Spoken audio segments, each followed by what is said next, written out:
Gjirokastër, përfaqësues të shoqërisë shqiptare nga vendbanimet shqiptare në rajon dhe nga brigata. Pas zhvillimeve shumë përmasore në të gjithë vendbanimet ku jetojnë, veçanërisht në Shqipëri e Kosovë, një grup i madh shqiptarësh, atletarë të dëshmuar, u mblodhen në Gjirokastër për të ngritur zërin në dinjitet drejt një të ardhmeje tjetër, bashkimin e shqiptarëve në një shtëpi të përbashkët me një gjuhë e me një flamur, të cilat ata nuk e haruan kurrë. Filloi kështu një veprimtari organizuar gjithandej. U themeluan këshillat organizative në Kosovë, Shqipëri, Maqedoni, Maltëzi dhe Kosovën Lindore, duke lënë përkohësisht jashtë organizmit tonë shqiptarët e Sanxhakut, të ndarë në 2 pjesë, në Serbi e në Malin e Zi. Gjatë kësaj periudhe 3 vjeçare, u organizuan veprimtari të përmuajshme në shërbim të organizimit tonë në të gjitha drejtimet. U organizuan protesta në Tiranë pranë kryeministrisë, si dhe 2 të tjera përballë ambasadës serbe. U organizuan gjithashtu 2 protesta në Prishtinë, tek sheshi Zahir Pajazidi dhe tek sheshi Skënderbej. Ne organizuam konferencë shkencore në Institutin Albanologjik të Prishtinës me temën Kosova Lindore është tokë shqiptare. Në prezencë të një numri të jashtëzakonshëm njerëzish në këtë takim, foli edhe përfaqësuesi i organizatës së të drejtave të njerëzit, zoti Matias Boehning. Vetëm gjatë vitit të fundit 2024, ne zhvilluam veprimtaritë tona në Ulqin, Tiranë, Kosovë, Tropoj dhe në Shkup, ku morëm vendime të rëndësishme për ecurinë tonë të mëtejshme.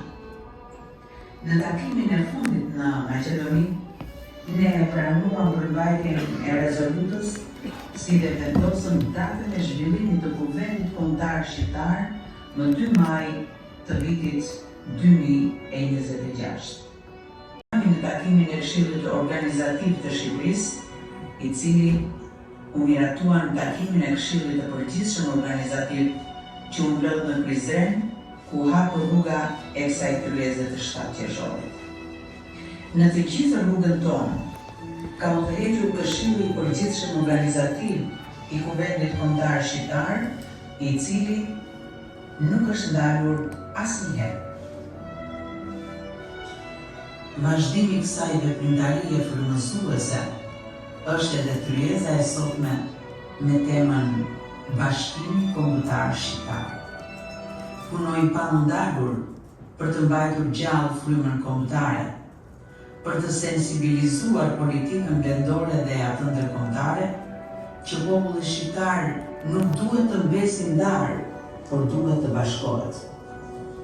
Ne presim nga Europa dhe nga fuqitë e mëdha që të korrigjojnë gabimet e së shkuarës të bëra në Kongresin e Berlinit të vitit 1878 dhe në konferencën e Londrës në vitin 1913, ku trojet shqiptare u ndanë në 6 pjesë.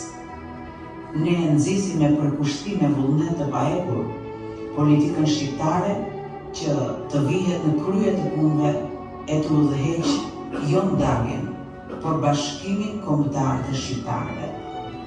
Ne do t'i kërkojmë pa pushim të drejtat tona kombëtare njerëzore, lirinë dhe të drejtat themelore të shqiptarëve në të gjitha vendbanimet e tyre, në rajon e veçanërisht në Maltëzi, në Kosovën Lindore, në Maqedoni e Çamli.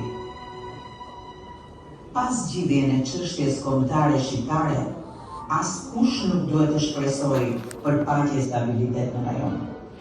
Shqiptarët kanë qenë dhe janë edhe sot faktor qetësie e stabiliteti në Ilirik, në Europë e në Gjerë. Ndere lavdi kombit shqiptar.